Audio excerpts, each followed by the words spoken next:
Hey there, it's me again. Another I.V.L. memory. You know, a lot of folks have different ideas about what took place during that time. And all I can share is what I remember. I remember that clothing was a big, big deal if you were an I.V.L. And that meant you had to dress with the right style, as it were.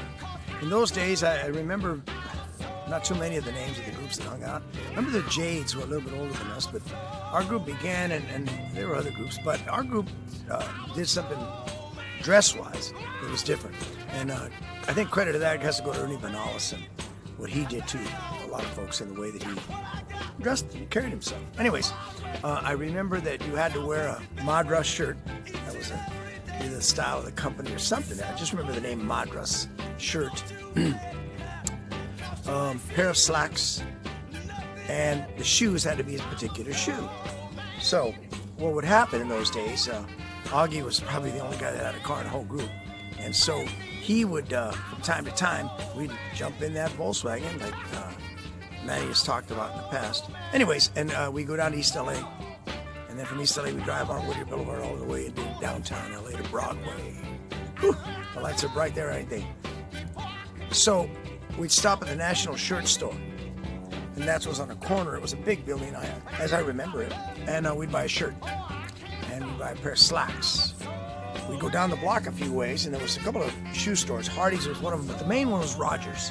Rogers Shoes. They sold what today looks kind of like Stacey Adams style shoes.